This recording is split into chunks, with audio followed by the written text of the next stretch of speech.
CBSE Board, Class 11, History, Chapter 2, Part 13, Audio by Renee Matthew. We saw that there was a great amount of expanse in the economic style of the Roman Empire. And we also saw the changes brought about by the Emperor Diocletian, and he started using gold. And we also saw about solidus, the new currency which was introduced over here, the military commander's names deuces. Just a kind of recap on the previous slide. And solidus was a coin of 4.5 grams of pure gold, which would in fact outlast the Roman Empire itself. It was so expensive and not very feasible to use it throughout the empire. And solidi was minted on a very large scale, and the circulation ran into millions. Millions were produced after that.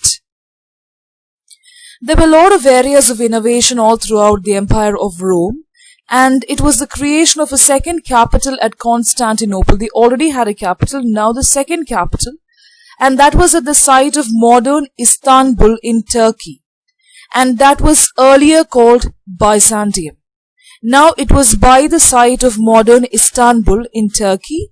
Previously it was called Byzantium. Byzantium is a great place which has got its historical significance in literature, art, sociology, even in history. And as you can see on the map here, it is surrounded by sea on all three sides.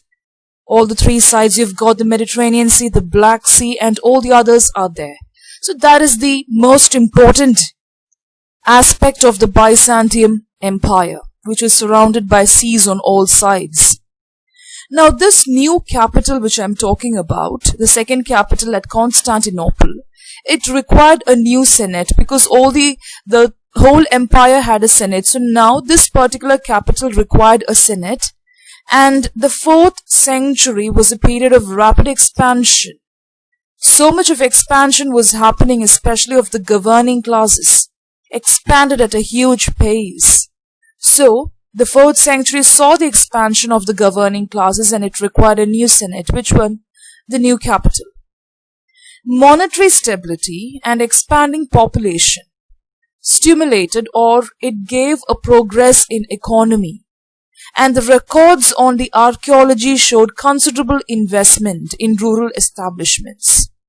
Okay, so these two factors are very important, monetary stability and expanding population. It led to the growth of economy, and the archaeological record shows that there was a lot of investment which took place even in rural establishments, not the urban ones. So you can imagine what will happen in the industrial site, including industrial installations like oil presses and glass factories. So both in rural and urban sectors, they got a lot of investment.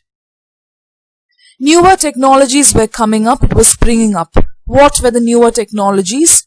Screw presses, multiple water mills. These two things progressed, and in a revival of the long distance trade with the East.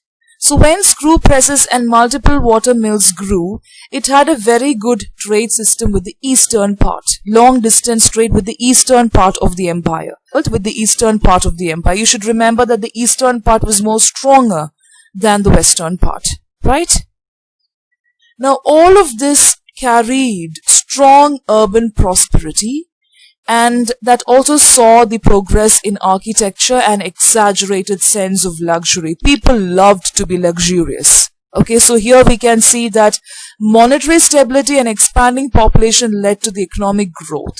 So here we can see, as a result of the economic growth, you can see that urban prosperity was growing at a very rapid pace, and it was marked by forms of architecture and sense of luxury. The running power classes, the noble classes, were wealthier, they were powerful than ever before, they started becoming richer, and in Egypt something happened. We can see that from the papyrus or the papyri which survive, we get lot of information on the early parts of the Roman Empire. Even now, papyrus is surviving. They have still maintained and retained the papyrus documents, which was existing so many centuries earlier. And what do they show us? They shows that the society is affluent, wealthy, powerful, and money was used in extensive mode, where rural estates also generated gold. Did you understand? So papyrus gives a great source to us. It tells us that the society was wealthy and affluent, especially this resource is collected from Egypt, and they say that money was in extensive use, especially the currency, and that helped in investing in the rural estate, especially in gold. For example, Egypt contributed taxes of over 2.5 million solidi a year. Look at the income. 35,000 lbs of gold, and that too in the time of Justinian in the 6th century. So this is the Emperor Justinian. During his time, the contribution of solidi by Egypt was so much. Look at the kind of income. And large parts of the eastern countryside started developing, and it was densely settling in the 5th and 6th centuries. It was so much, the growth was actually so much, especially the near eastern countryside. And it was like more than like what we have now in the 20th century. So the population and the way they developed, you cannot compare it with what is happening now. And this is the social background against which we should set the cultural developments of this period. So these papyrus that we collected from the Egypt will tell us a lot of account. It will start recounting on the cultural developments of the Roman Empire. Economy alone is not the one that decides the progress of an empire. It is the cultural background also. Now you should understand that the religious aspect of Roman empires, especially the Greek, you must have heard of the Greek gods. They believed in polytheism. They did not believe in just one god. That is, they had so many gods, and each god had its own importance and significance. So both Greek and the Romans, like Romans were influenced by the Greek people, right? So they also believed in polytheism. And that is why there was a multiple culture which was reigning in this particular part. Multiplicity of cults was there, which included both Roman and Italian gods like the Jupiter, Juno, Minerva, Mars, and so many other gods were there. So this is a time which saw the importance of all these different types of gods. You can see all the gods here, and it is told that Jupiter, Juno, and Minerva is known as a trio. This is goddess Minerva, okay? And you can see the statue there. They were like a trio. They were always together. And that is not at all. That is not the end of it. And this is goddess Mars. Sorry, god Mars. Okay?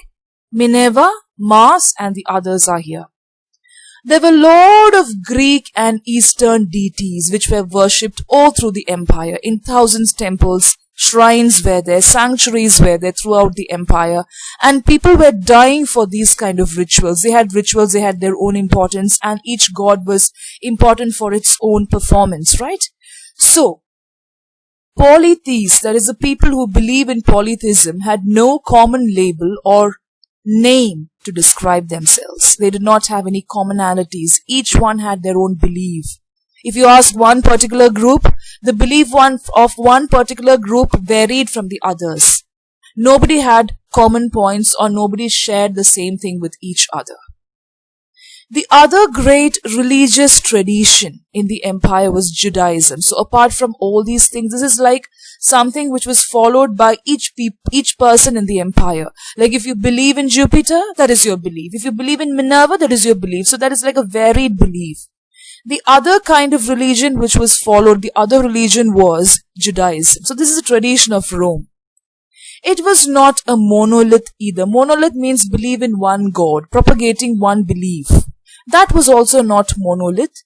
And there was a lot of diversity in Judaism within the Jewish communities of late antiquity. What is late antiquity? It's a very important term. The decline of the Roman Empire saw that there was a great diversity even with the Jewish communities, and Judaism was the early form there. So Christianization came after that in the 4th and 5th centuries, but it was not the Christian belief that we have now. right? Christian belief promote to an extent monotheism.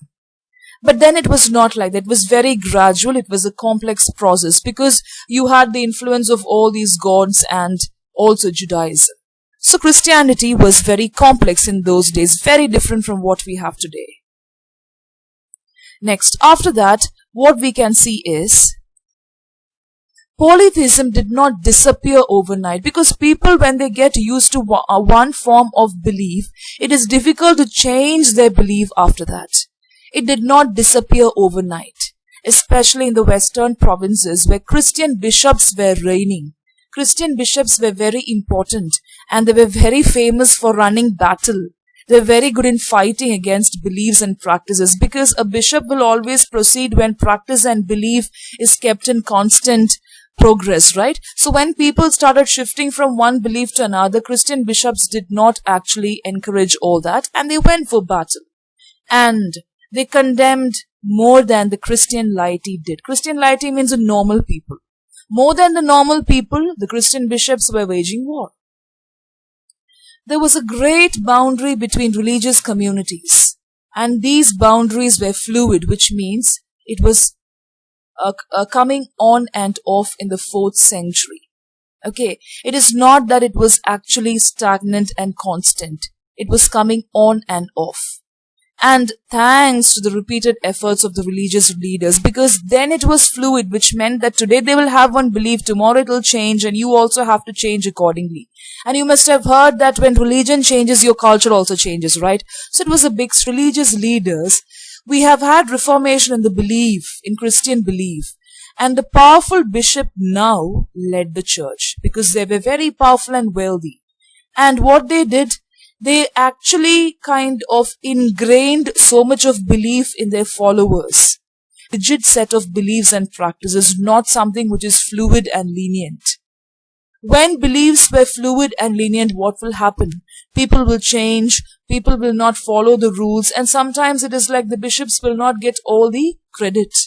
Only when the church is able to dominate. Why people actually run for power from one place to another? Because they want to dominate. They want to show that they are the biggest power.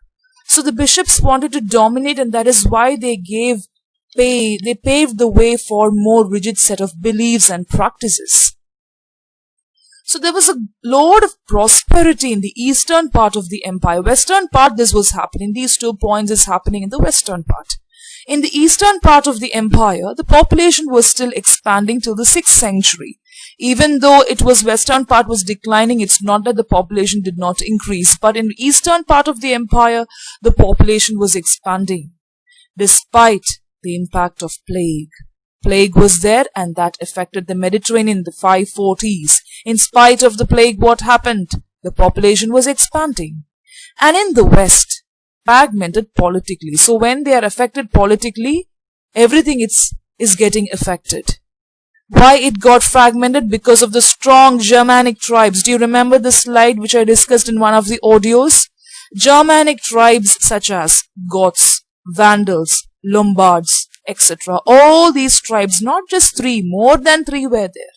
All these tribes, they were so strong that they led to the fragmentation of the western part of the Roman Empire. And this took over all the major provinces and established kingdoms. Fragmentation was happening, and this happened over major provinces and established kingdoms, and that led to the decline of the western part of the Roman Empire. And that is also described as the post-Roman. So last half of it is known as late antiquity, and post-Roman is something which is after the decline of this particular empire. The most important of these tribes were like the people who really got affected. That is I just now told you that some of the most important kingdoms got affected. That is post-Roman kingdoms came up and they got affected. Some of the kingdoms which got affected were, very important point, Visigoths in Spain. They were destroyed by the Arabs. Then comes the Franks in Gaul. Okay. Then comes the Lombards in Italy. So you have got the Visigoths here, Franks, Lombards. These 3 kingdoms were completely destroyed by different people. Okay. And these kingdoms foreshadowed the beginning of a different kind of world. They were like totally different. Though they belonged to the Roman Empire, look at their culture. They dressed in different ways. The way they followed their practices and ideology, everything differed. From the picture itself, you can make out, right? So, it was the emergence or a kind of warning for the medieval world. So once the Roman Empire went down, it was a kind of alarm, a kind of welcome for the new world that is medieval. When it happened? After post-Roman period. Now in the east, what was happening? The empire was united.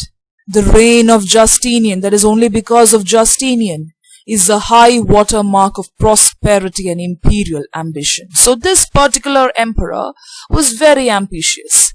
Yes, he wanted imperialism to be kind of propagated, and he also was very good in having this economic reign. He was growing economically also. So it is only because of Justinian that this particular part of the empire prospered in the eastern part. Okay, so those are the most important parts you have to sum up before you go to the next part of the chapter. Summing up is very important after each session. So go through the slides, take the main points and just keep on revising.